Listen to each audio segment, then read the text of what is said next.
Open a red carpet gallery from the late 2010s. Then open one from 2026. Do not stare at one actress. Do not diagnose anyone. Do not turn a woman's body into a medical chart. Just step back and look at the pattern. Across fashion campaigns, celebrity appearances, runway casting, social media, and entertainment coverage, the visual center of gravity appears to be moving in the same direction. Smaller frames, sharper silhouettes, less body diversity, and a renewed fascination with being very thin. In August 2026, model and actress Kaya Gerber described the moment in Vogue as one of those cycles where people are becoming very, very, very thin. She was speaking from experience about the pressure of having her own body publicly examined. The disturbing part is not that one famous woman looks different. The disturbing part is that so many parts of the culture seem to be changing at once. That is the mystery. Hollywood never issued a press release announcing that the body-positive era was over. No studio executive appeared on television and declared that size 0 was fashionable again. There was no official meeting where actresses, models, designers, and publicists agreed on a new silhouette. Yet the evidence of a wider shift is increasingly difficult to dismiss. Vogue Business found that during the autumn-winter 2026 women's fashion season, 97.6% of the looks it tracked were shown on straight-size models, while only 0.3% were shown on plus-size models. Industry insiders have openly described a retreat from the more inclusive casting that seemed to gain ground only a few years earlier. At the same time, a new generation of highly effective prescription weight management drugs has entered mainstream culture. Celebrities have publicly discussed using them, and social media can turn a visible body transformation into millions of impressions almost overnight. None of that proves Hollywood is secretly ordering women to lose weight, but it raises a more uncomfortable question. If there is no single person making the decision, who is defining the standard? And why did so many signals begin pointing in the same direction? Before we go any further, one boundary matters. You cannot determine someone's health, medication use, eating habits, or diagnosis by looking at a photograph.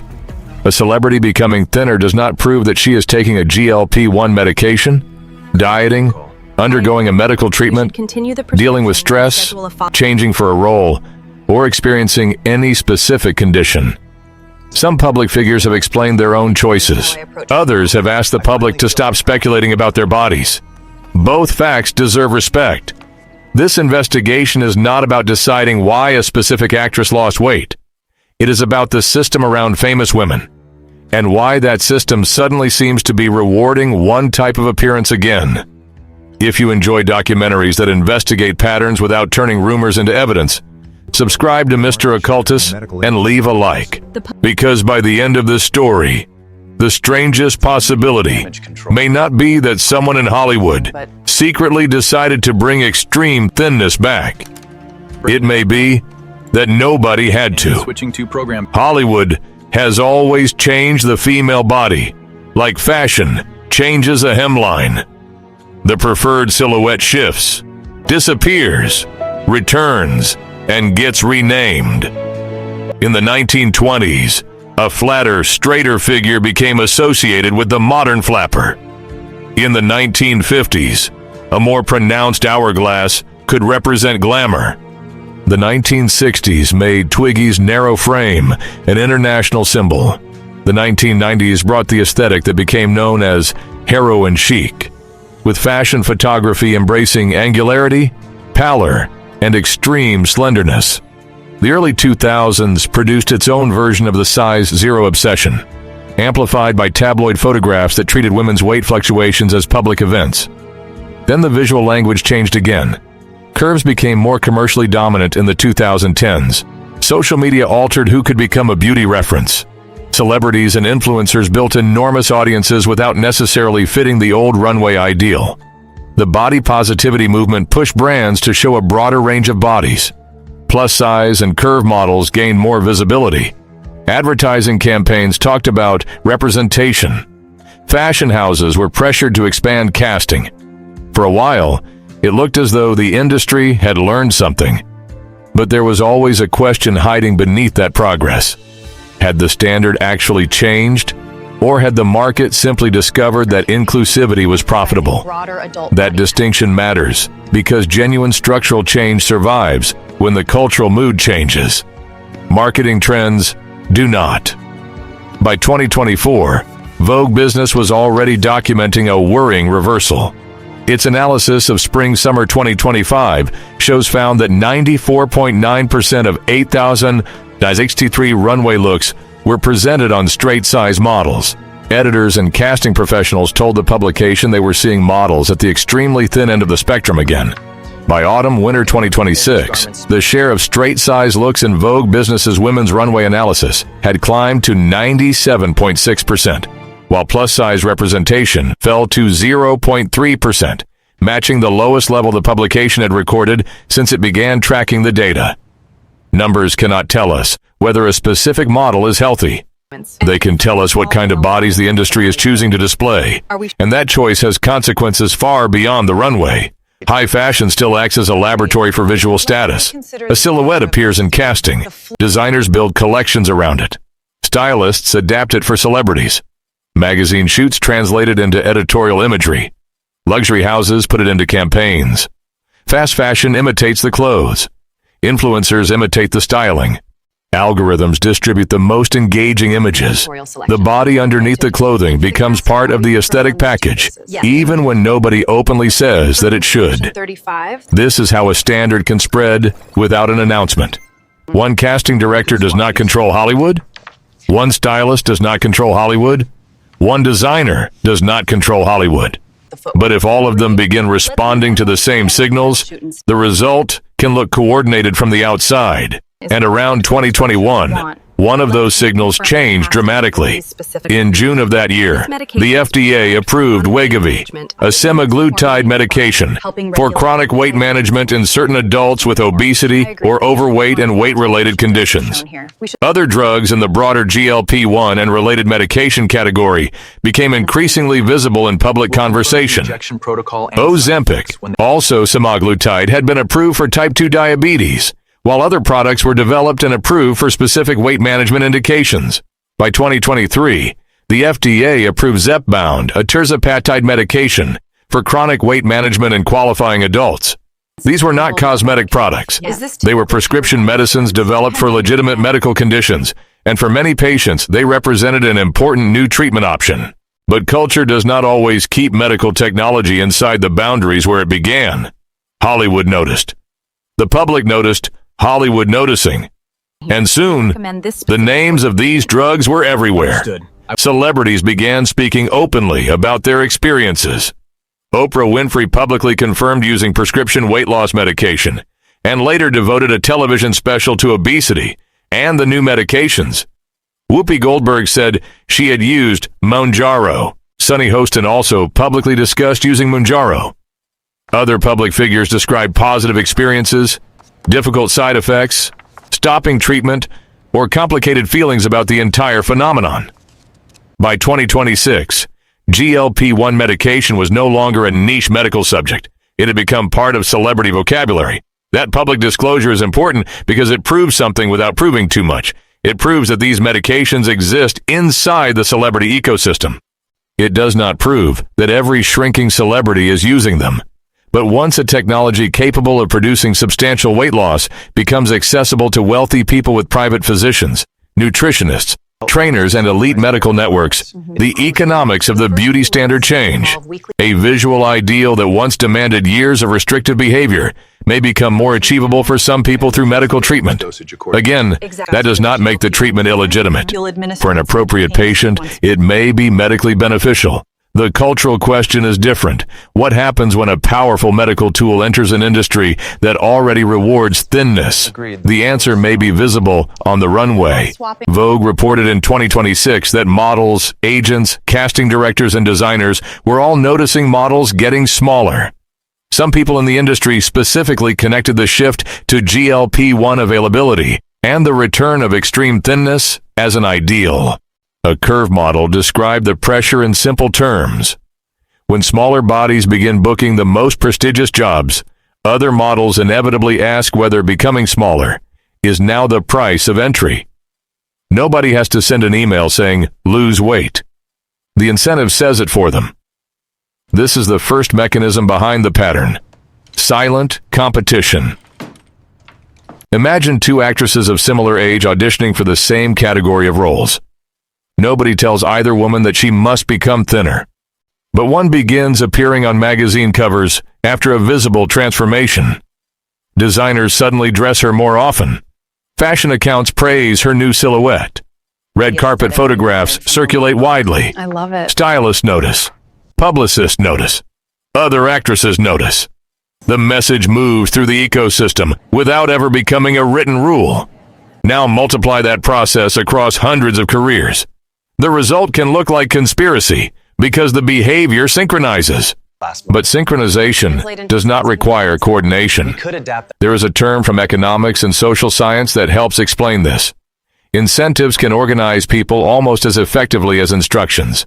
If every major reward points in the same direction, individuals begin making similar decisions while believing they are acting independently. Hollywood is especially vulnerable to this because appearance is not merely personal there. It is professional capital. An actress's face and body can affect casting, wardrobe access, endorsements, magazine placement, social engagement, and brand relationships. That does not mean every decision is based on size. It means appearance exists inside the business model. And the business model has another gatekeeper most viewers never see: the sample.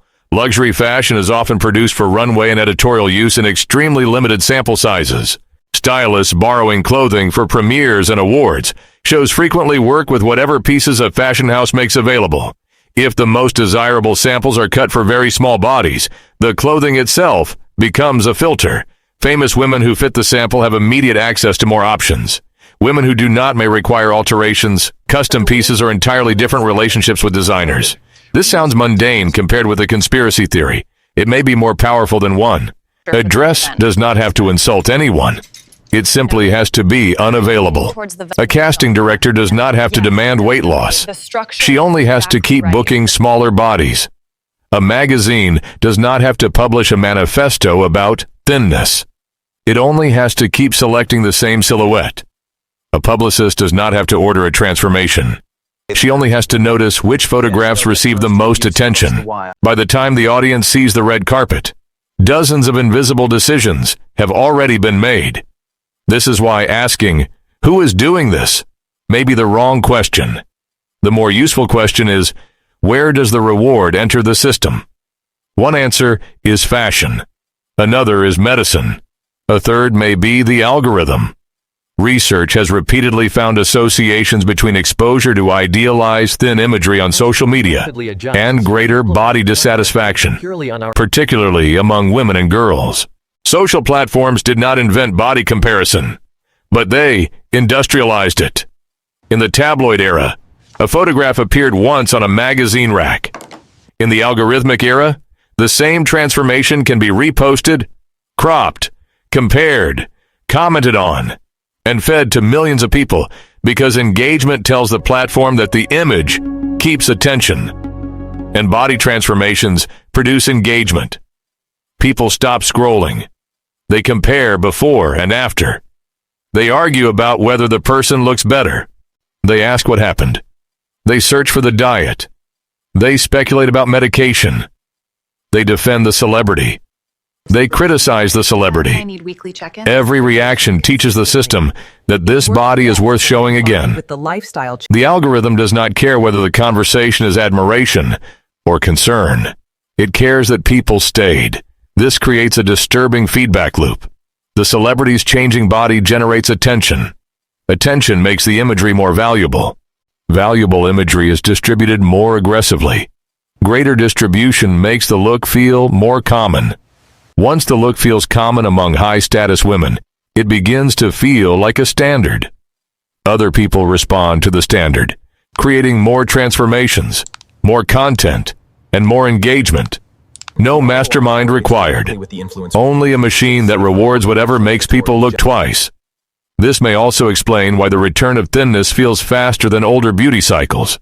In the 1990s, a fashion trend moved through magazines, television, music videos, and advertising. In 2026, a visual trend can move from a runway in Paris to a teenager's phone in Ohio before the models have even left the building. And there is another acceleration mechanism: nostalgia. The early 2000s returned to fashion long before the body standard fully returned with them. Low-rise silhouettes, tiny tops, narrow sunglasses, micro bags, archival designer pieces, and Y2K styling became desirable again. But clothing trends are rarely separate from the bodies historically used to sell them. When an era is revived, its silhouette often comes with it. This does not mean low-rise jeans cause eating disorders. It means visual nostalgia can smuggle old expectations back into culture under the label of something new. A generation too young to remember the worst of 2000s. Tabloid body policing may encounter the aesthetic without remembering its consequences. Images once criticized as part of an unhealthy culture can return as vintage inspiration. The look loses its warning label. Then medicine changes what is physically possible. Algorithms change how fast it spreads. Fashion changes what receives prestige. Celebrity culture changes what receives imitation. And suddenly, a body standard that seemed to have been rejected begins to look inevitable again. This is where the conspiracy becomes more interesting. What if body positivity was never fully accepted by the institutions that claim to embrace it? Several fashion insiders interviewed by Vogue Business have questioned whether the industry's diversity push was ever deeply rooted. One interpretation is that brands adopted inclusivity because the cultural and public relations environment rewarded it. When that pressure weakened, many quietly returned to their previous preferences. If that is true, then Hollywood did not suddenly decide to become thin again. It simply stopped pretending it had stopped preferring thinness. That is a much darker possibility. Consider the timing. The late 2010s and early 2020s were filled with corporate language about representation, empowerment, and authenticity. Brands cast broader body types. Companies launched inclusivity campaigns. Entertainment media became more cautious about openly humiliating women for gaining weight. The message seemed clear. The era of treating the female body as a public object was ending. Then the incentives shifted. GLP-1 drugs became culturally prominent. Y2K aesthetics returned. Fashion casting narrowed. Social media became even more visual and comparison-driven. Economic pressure hit luxury brands. Corporate diversity programs began losing political and cultural momentum. Suddenly, the body-positive language remained visible in advertising, but the bodies receiving the highest fashion prestige began narrowing again. Was the commitment real, or was it branding? That question becomes especially uncomfortable because there is no central authority to interrogate. You cannot subpoena Hollywood. It is not one company. It is studios, labels, agencies, designers, magazines, photographers, celebrity stylists, managers, publicists, talent agents, beauty clinics, social platforms, advertisers, and audiences. Each participant can truthfully say, "We did not create the trend." And perhaps none of them did. Perhaps they only reinforced it. That may be the hidden pattern behind almost every Hollywood beauty standard. A body becomes prestigious because prestigious people display it. Prestigious people display it because prestigious institutions reward it. Institutions reward it because audiences react to it. Audiences react to it because institutions keep showing it. The loop closes. Once closed, it becomes almost impossible to identify where the original signal began. This is why the synchronized nature of the current shift feels eerie. We expect conspiracy to involve secret communication, but systems can coordinate behavior through imitation. One stylist watches another stylist. One actor watches another actor. One designer watches another house. One agent watches who gets booked. One clinic watches what wealthy clients request. One platform watches what users stop scrolling for. Nobody has to say the quiet part out loud. Everyone can simply notice. And women working inside that environment notice faster than anyone. Kaya Gerber's comments in August 2026 are revealing not because they diagnose anyone else, but because she describes the cycle from inside fashion. She has spent years having strangers compare her body with her mother's. She has spoken about her own history with disordered eating and how destructive public comments can be. When someone with that level of access says the culture is in a moment of very pronounced thinness, it is difficult to dismiss the entire conversation as internet imagination. But the same story also provides a warning. Public scrutiny can become part of the harm.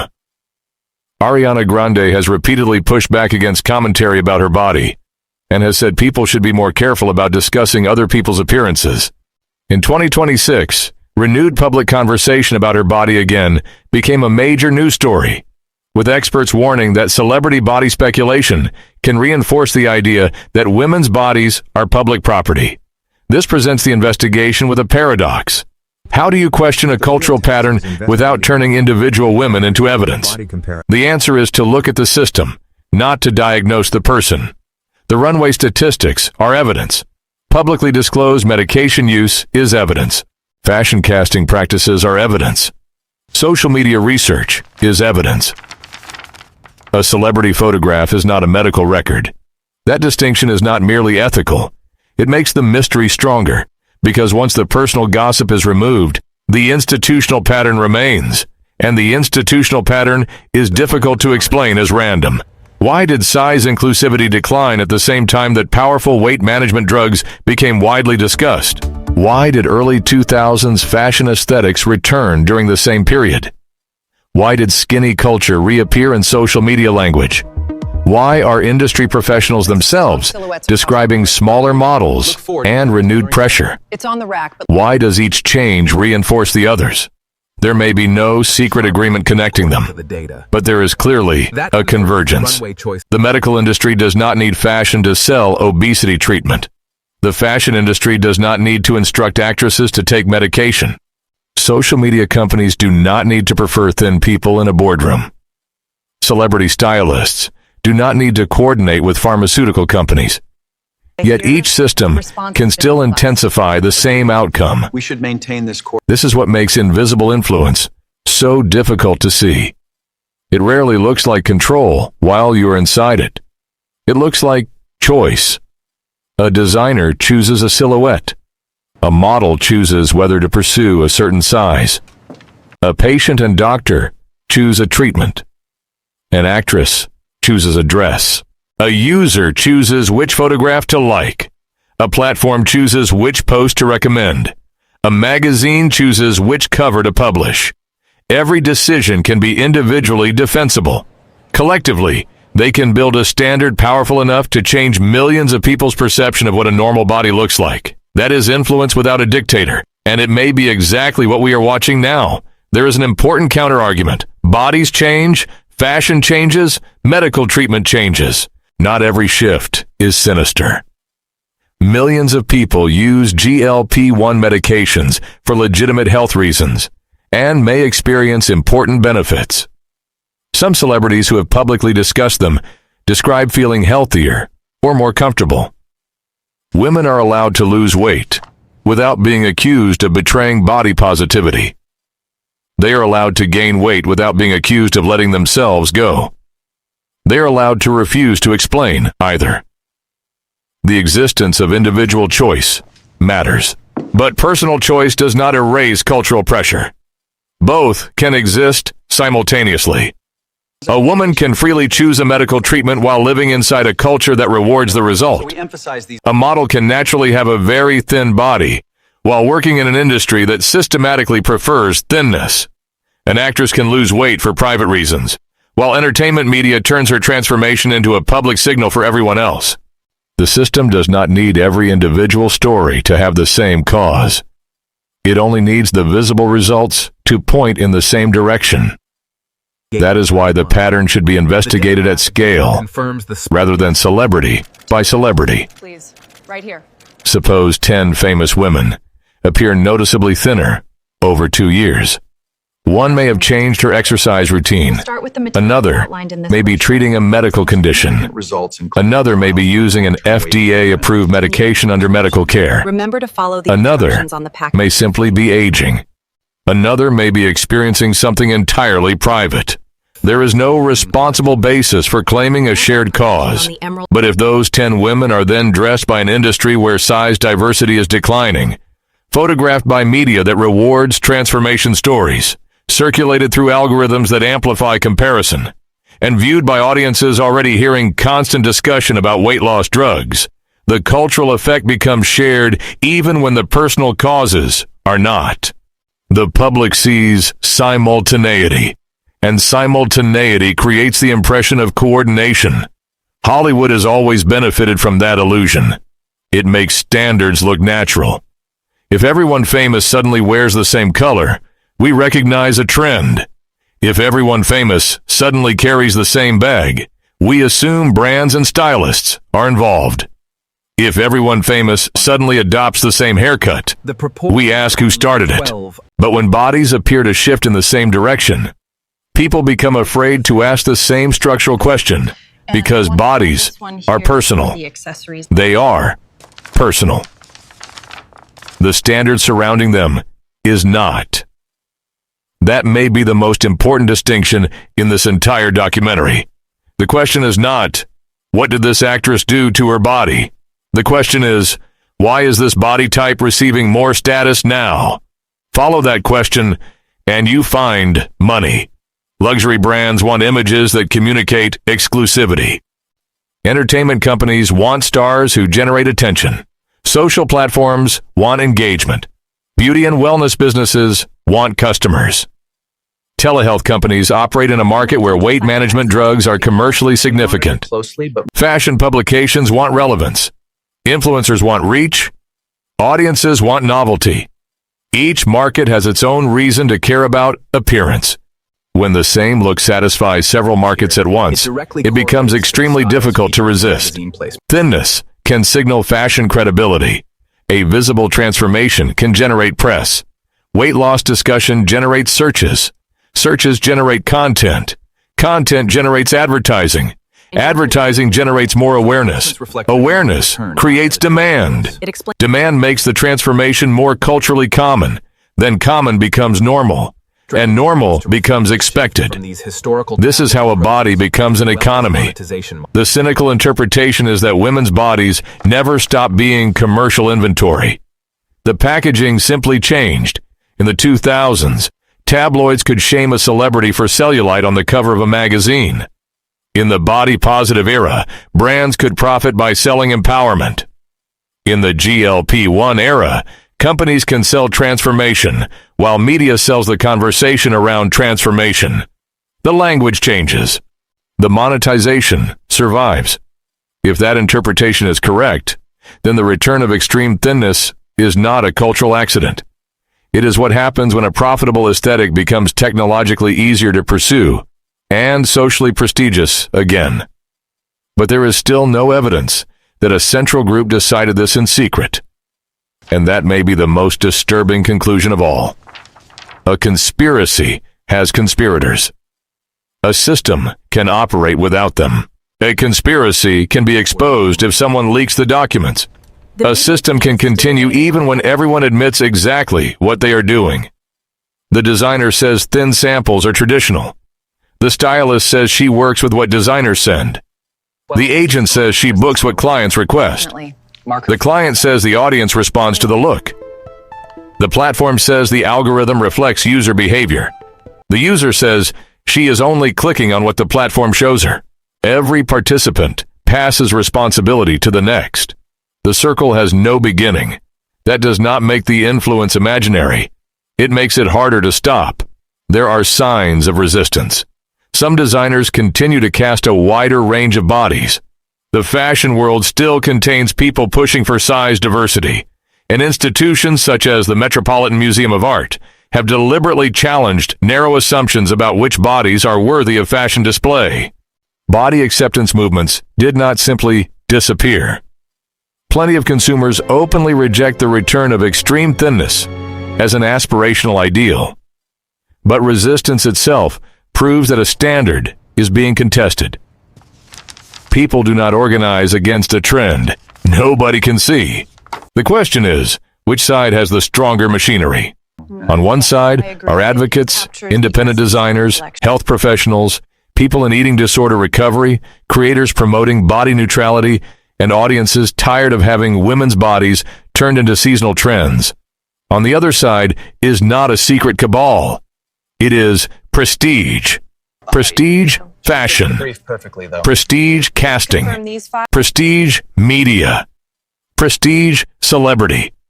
And increasingly, medical technology capable of changing the limits of what people believe is attainable. Prestige has always been one of Hollywood's strongest forms of control because it rarely feels like coercion.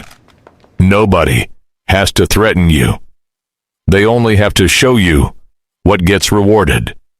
Then you decide how badly you want the reward. Definitely up because of it. That mechanism is especially powerful among famous women because the rules are contradictory. Be thin, but never look like you are trying too hard. Be beautiful, but appear effortless. Be disciplined, but do not discuss the discipline. Be youthful, but do not admit fear of aging. Be authentic, but survive in a business built on image. Change your body, and people will accuse you of setting an impossible standard. Refuse to change, and the same people may punish you for that too. There is no winning condition, only adaptation. And perhaps that is why synchronized body changes among celebrities can appear so mysterious from the outside. The audience sees individual women. The women may see a professional environment. They see the fittings. They see the samples. They see who gets photographed. They see who gets campaigns. They see what the comments say. They see which transformations become praised. They see which bodies disappear from casting. They do not need a memo. They can read the room. So was Hollywood's return to extreme thinness planned? There is no evidence of a centralized campaign. But not planned does not mean random. The documented runway shift is real. The rise of GLP-1 weight management medication is real. Public celebrity use is real. The renewed cultural conversation about very thin bodies is real. The algorithmic amplification of appearance is real. The historical tendency for female body ideals to move in cycles is real. The only thing we cannot point to is a single hand moving all the pieces. Maybe that is because there isn't one. Maybe Hollywood is not controlled by one hidden force. Maybe Hollywood is the hidden force. A network of institutions watching each other so closely that they begin moving together. A designer sees what celebrities are wearing. A celebrity sees what models are booking. A stylist sees what photographs trend. A platform sees what users engage with. A brand sees what the platform rewards. A clinic sees what clients ask for. Then the cycle starts again. By the time the public notices, the standard has already formed. That brings us back to the image we started with. Do not look at one woman. Look at the pattern. Look at the runway data. Look at the disappearance of size diversity from many major shows. Look at the new medical technology entering celebrity culture. Look at the nostalgia for an era once infamous for body scrutiny. Look at the speed with which social media can turn a transformation into aspiration. Then ask the question Hollywood almost never answers directly. Who benefits when famous women become smaller? The fashion houses that can keep producing tiny samples? The media outlets that receive endless transformation stories? The platforms that monetize comparison? The wellness and pharmaceutical economy surrounding weight loss? The stars themselves, if the industry gives them more access and prestige? Or all of them at once? And if all of them benefit in different ways, does anyone have to consciously create the trend? That is the question I want you to answer. Do you think Hollywood is deliberately returning to an extreme thin ideal? Do you think GLP-1 medications simply made an old preference more visible? Do you think body positivity genuinely changed the industry? Or was it abandoned the moment the incentives changed? When several famous women appear to move toward the same aesthetic at roughly the same time, are we seeing coincidence, imitation, medical innovation, fashion pressure, algorithmic reinforcement, or a mixture powerful enough to look coordinated? And most importantly, Who do you think is defining what It's a camera ready means now? branding. The designer? The stylist? The agent? The clinic? The algorithm? The audience? Or is the answer more disturbing than any one of those? Maybe nobody is defining it anymore. Maybe the system defines itself. And every time someone adapts to it, the standard becomes a little harder for the next person to ignore. Subscribe to Mr. Occultus if you want more investigations into the hidden patterns behind fame, beauty, power, and the industries that shape what millions of people come to see as normal. Because sometimes the strangest thing about Hollywood is not what celebrities are told to do. It is what they all seem to learn without anyone having to tell them.